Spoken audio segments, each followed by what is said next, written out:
Yo, what's going on, my dudes? Mr. Sandman signing back in and shit. About to do my Raw review. You know what I'm saying? I know it's late. You know, like I said from before, I'm trying to catch up with these reviews. Since that's just a crazy week. I had a crazy 2 weeks, actually. I'm just been real busy doing a lot of writing when it comes to certain things.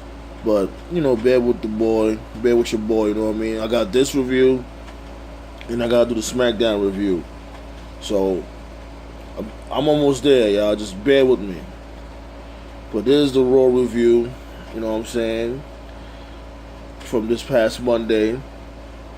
They was in Atlanta, you know, representing the A-Town and all that. Sauce off with Sasha Banks in the ring, celebrating, saying, you know, she's the new women's champ. She feeling good about it. She's about to bring in the new era of the boss. But then after that, Charlotte interrupts.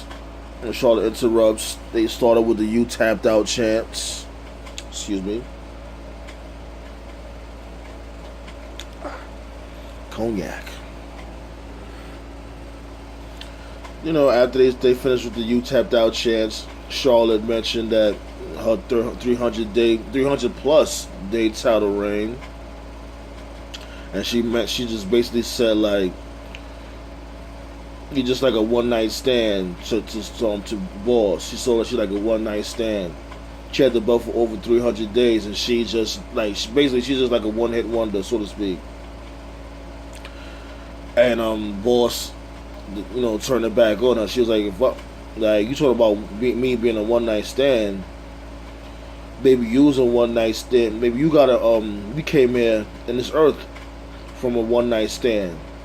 Knowing that your father is Ric Flair, you know how much chicks he done banged. Then maybe your mom's was a one night stand or whatever. Funny. So then after that, Y2J comes out. Quiet. Quiet. Quiet. Yo. This new heel Jericho, I love this dude. He is hilarious, yo. He came in the ring. I gotta call Sasha Banks a punk. He said, "Quiet, you little punk." So he started talking mad trash, saying like, "Oh, what makes you the boss? Because Snoop Dogg is your uncle or your cousin? Oh, who's it now? P Diddy? Or was it Vanilla Ice? Who's your uncle? Who's your uncle today?" Just basically just making fun of her or whatever. And then after that, Enzo comes out by himself. He talks his shit. You know how his interest is. You know, bada boom, realest G in the room. So him and them boys interacts or whatever. They both like, "How you doing? How you doing? How you doing? How you doing? How you doing? How you doing?" Got a little redundant. And then Mick Foley interrupts. Got a big pop from the Atlanta crowd. So Foley basically makes it a mixed tag. So they go to commercial break, and on commercial, they notice that Ambrose is gonna be on the Stone Cold podcast. I ain't get to see that yet. I definitely want to see that. As a matter of fact, all the time I ain't heard nothing about it, so it must not even been all that good. But anyway, they go back to the show. We go to the mixed tag. Got Enzo with Sasha Banks versus Y2J and Charlotte. You know, and this dude Kevin Owens joins on commentary. He had his wrestling gear on with a tie, and they was like, "Yeah, you know, that said that tie looks good on you right there." He's like, "No, I look good on the tie." So whatever. Get to the match. Enzo and Sasha Banks did a double dive through the ropes, and thank God this chick ain't falling on her neck this week. Cause remember, it was like every week this chick is falling on her neck. Like, yo, you're gonna really hurt yourself. But she didn't fall on her neck this time. She didn't look sloppy doing it, so I'm glad she did it safely. Well, you know, after that, at the bank, Sasha Banks basically goes through a couple interferences. First, she had to slap Jericho to stop him from interfering. She had to stop this chick. What the fuck is her name? Is that big belly bitch? I keep forgetting her goddamn name. But what you know it is Charlotte's protege, Dana Brooke. You know what I'm saying? She tried to interfere too. She got stopped, but to no avail. You know, Banks gets pinned after the natural selection.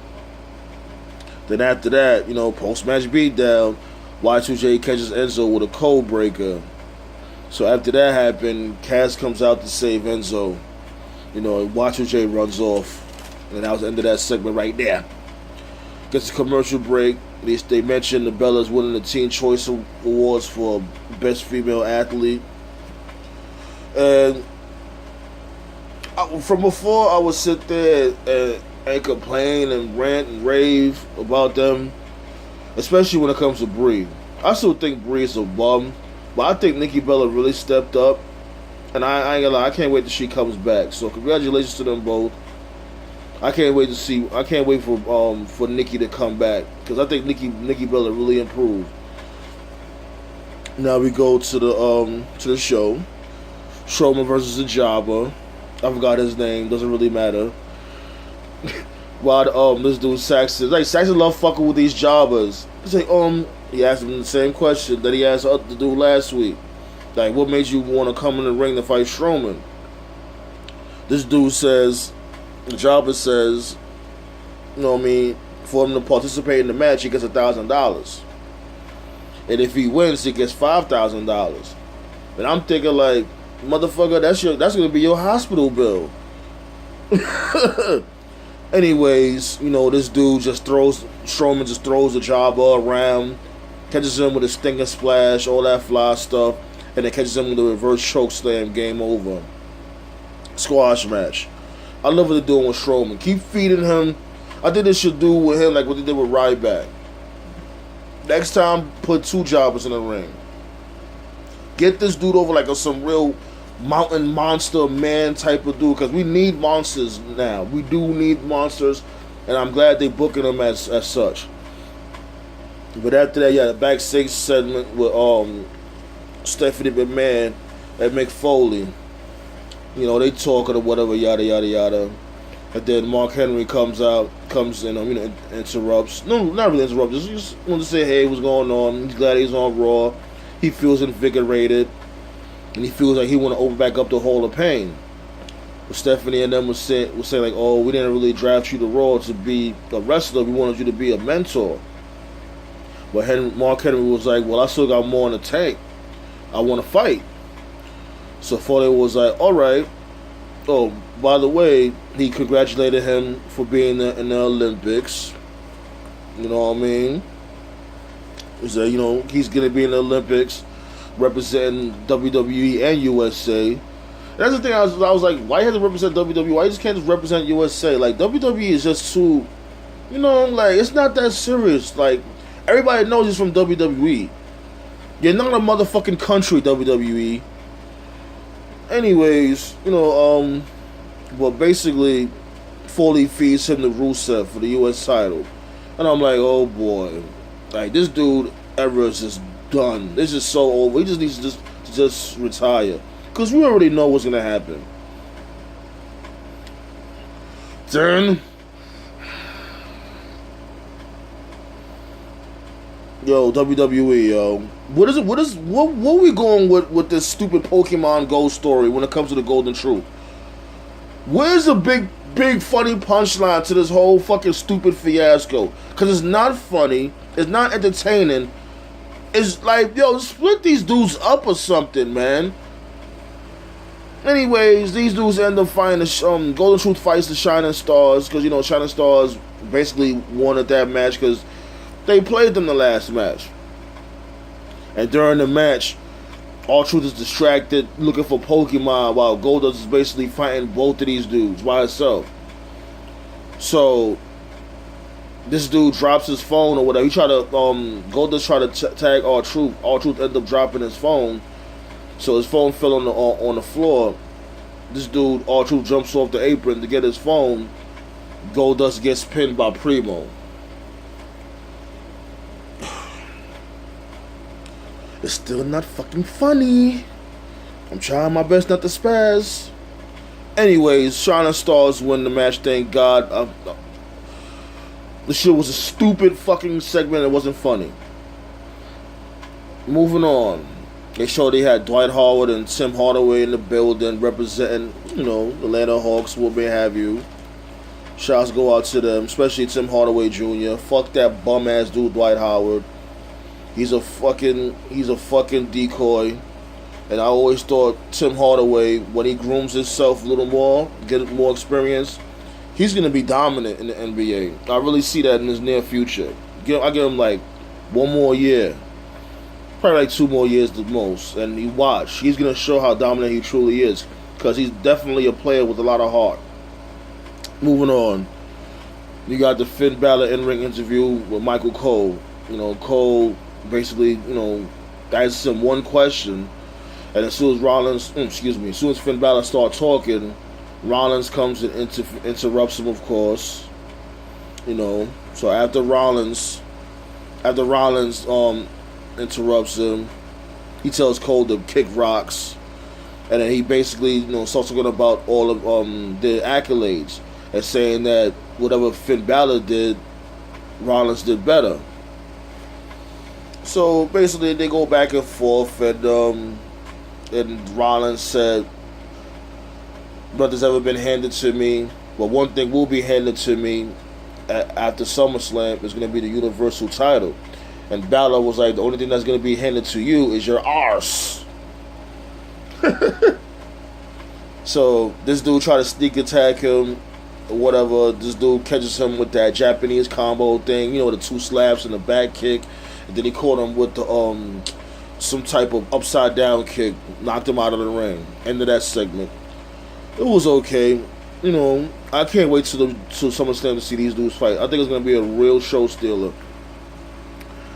Moving on, we get to the U.S. title match with Rusev and Lana versus Mark Henry.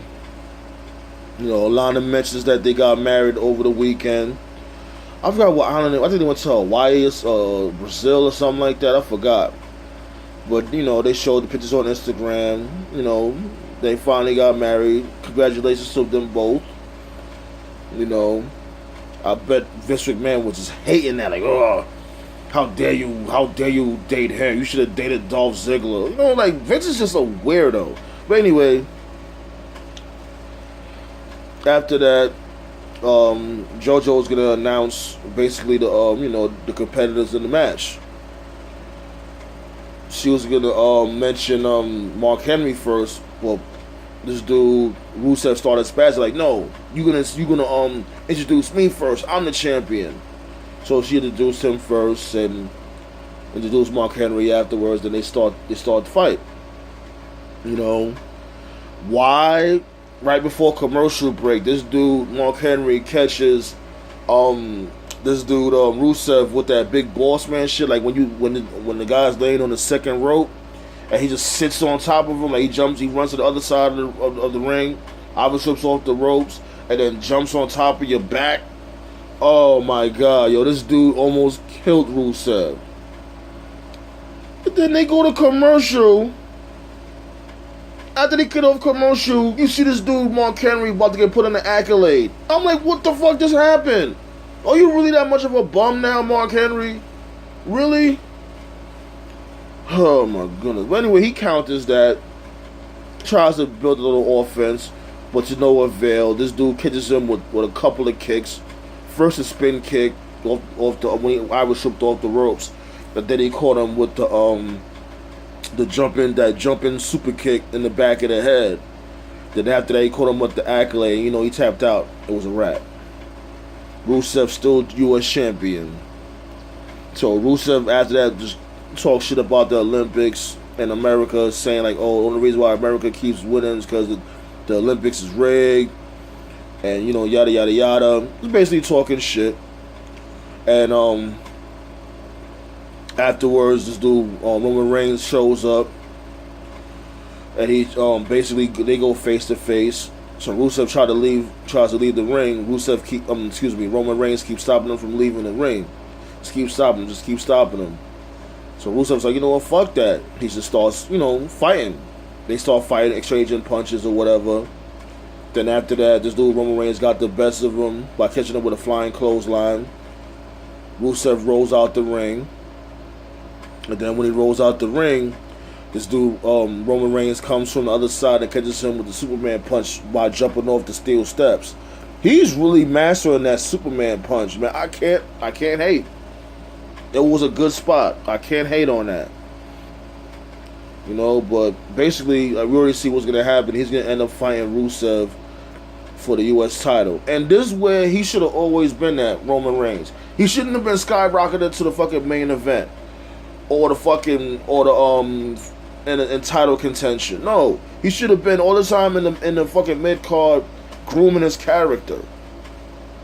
This is where he should be for a good while. Keep him in the mid-card. And just keep him doing what he's doing. He's not cutting no promos. He's just coming out and kicking ass. What he always should have been doing. But anyways, you know, you get the Nia Jax vignette.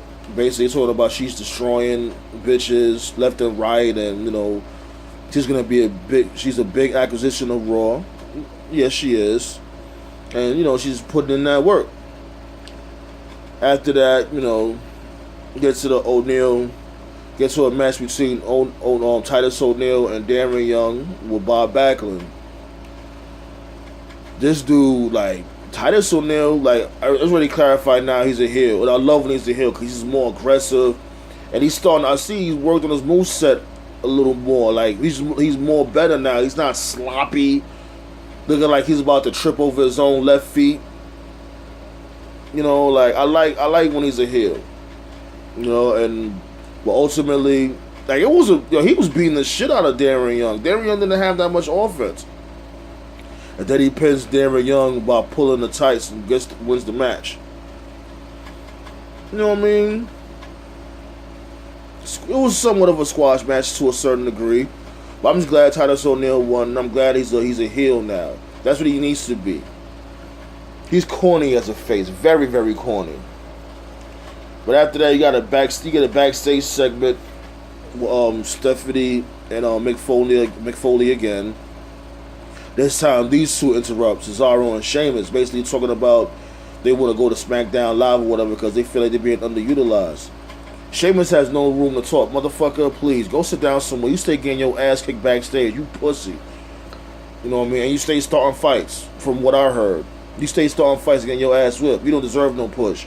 Now, Cesaro, yes, he does deserve a push. This dude's been literally breaking his arm to, you know what I mean, to get up in the title contention or the upper mid card. But they got this dude stuck in this mid card, and it's a crime. But basically, Foley just puts them two in the match, and he said whoever impresses them, like basically whoever wins the match, could basically get into a mid-card title match. Like, you know, basically you get a U.S. title match. That's, you know what I mean? Like, whatever. So then after that, you know, they go to commercial break. They show that the Cruiserweight division is coming to Raw, which is fucking stupid. I don't know why they switched it up. They should have just kept that shit on SmackDown. SmackDown they breed the Cruiserweights. That's what made SmackDown pop in the early, in the early 2000s. Why are they gonna switch that shit up now? I don't even know. It's just beyond me. But nonetheless, I'm still happy that we can see some cruiserweight action because I've always been a big fan of the cruiserweights. You know, fast paced, flying all over the place. I like it. It brings, you know, like if you're a casual fan, it brings more eyeballs to the product without the product having to fucking, you know, water itself down. Then after that, you get a backstage segment with Titus ONeil and Bob Backlund basically arguing. Titus ONeil was like, "You better shut your ass up before I slap the shit out you, old man." So after he said that, this dude Darren Young just straight sucker punches Titus ONeil or whatever and said, "Don't you ever talk to him like that. Don't you ever talk to him like that. That's my boyfriend." No, he didn't say that, but you know, I'm just fucking around. But after that, you get the match between Nia Jax and some jobber, a black diva. You know, so she just beat the crap out of a quick squash match. And then she was basically asked in the in-ring interview, like, oh, how does it feel to, basically be dominant? She's like, Nia Jax was like, oh, how does it feel? So she ran up on Shorty again, and I think she caught her with a splash or slammed her. Just straight broke up Shorty real quick, like post-match beatdown. And she's like, why don't you ask her how does it feel? And she walks off. So after that, matter of fact, it was Byron Saxton that asked her that. So after that, you had a backstage segment with Sami Zayn, because he got a match in the main event against Seth Rollins. Basically saying Rollins has a big mouth, just like Kevin Owens. And look what happened with Kevin Owens. He beat Kevin Owens. So, basically, it's going to be the same thing with Seth Rollins. You talking all that shit, and you're going to get your ass whipped. So, moving on from that. The club basically gave these dudes a beatdown. The New Day gave them a beatdown last week. So they after that they told they told Foley and Stephanie that the New Day has an unfair advantage. So for this night only, they want only 2 members of the New Day. So they basically backstage drew fruits. Instead of drawing straws, they drew fruits. Big E and Kofi picked the apple or peach. It was like a peach or apple. And Xavier Woods drew a banana. So basically, he's the odd man out. So it became, and that's fucked up too, because this is Xavier Woods' hometown. He didn't even get to fight or nothing. So whatever. They ended up having a tag team match, the New Day versus the Club. It was a quick match. Big E rose up Anderson for the win. Then after that, you knew the post-match beatdown had to happen. Yeah, you already know. Straight up beat the crap out of these dudes, which I loved. Beat the crap up out of them. Even Woods tried to help, but to no avail. Then after, they tried to crush Big E's nuts. Like, they just had, they had him. They basically caught him with like the wishbone, and then pulled his legs towards the pole, the ring pole. You know how they do it? Like one person's holding one leg, the other person's holding the other leg, and then they pull his nuts to the ring post. And they did it real hard too. They did that shit so hard, Big E was coughing. That was crazy. I hope he's alright though, cause this dude takes a lot of bumps. Big E. He takes a lot of crazy bumps, I've noticed. But anyway, moving on. You get the match between Cesaro and Sheamus. And there was this one time, this dude Sheamus was screaming. He was like, "Ah!" Then there was mad spit fucking flying all over the place, and the spit got stuck on his beard. And I was eating around that time. I was like, oh God, this dude is just gross. Like, wipe that shit off. You feel all that spit. Wipe it off. Ugh. And after that, this dude Cesaro catches Sheamus with the springboard forearm. One of my favorite moves was that springboard flying forearm. I like that move. Reminds me a little bit of an all you can, like the Dragon Punch from Ryu. It reminds me a little bit of that. And then after that, this dude catches him with the neutralizer. That gay move for the win. Cesaro wins the match. Then after that, they get into it, or whatever. They get into a little brawl. So, and the refs try to break that up. So, and after that, while they were trying to break it up, this dude Heath Slater was in the ring with Jinder Mahal talking mad shit. Like, yeah, let them fight. Let them fight. Like, get them out of my ring. So, shockingly, Jinder Mahal is back. So he was like, yeah, 2MB is about to light Raw on fire, baby. So Foley interrupts, and puts them in the match. And then the winner will take Raw's final slot. Because he said there's only like one more slot left in Raw. Because, the roster is stacked. So, he was like, no, you're not going to put us against each other. That's what Slater was saying. You're not going to put us against each other. You're not going to do that. So while you sit there talking matches to Foley, this dude, Jinder Mahal, is just waiting for him. So as you turn around, he catches him with a Yakuza kick. and pins him 1, 2, 3. Jinder Mahal is now a new acquisition to Raw. Moving on. Backstage segment with this dude Y2J, yo. Oh, man. So he's basically talking shit about Kaz and Enzo, saying that he reminds them of the old Looney Tunes characters, the dog, like Spike and Butch. I think it was Spike and Butch. Which way did he go? Which way did he go? Which way did he go? You know, like the little dog and the big dog, the bulldog and the what that dog was that? I forgot what the name of that little dog was. But it's a bulldog. You know what I mean, from the Looney Tunes cartoons. Basically comparing them, you know, to them. So he's like, you know what? I guess he challenged Enzo to another match next week, and he said he's gonna have backup. So the interviewer was like, okay, so who's gonna be your backup? He was like, what?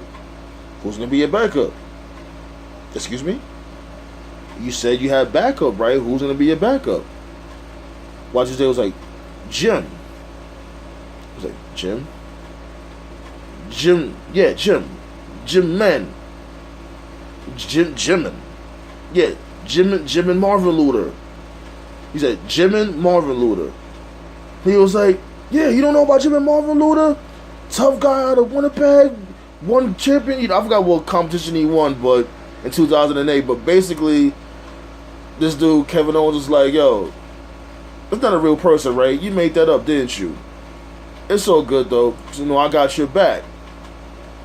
So this dude, Y2J, was like, see? I told you. Kevin Owens got my back. I told you, Tim. So the interviewer was like, my name was Tom. Y2J said, it's Tim! Stupid idiot. Yo, stupid, it's hilarious. Moving on, main event time.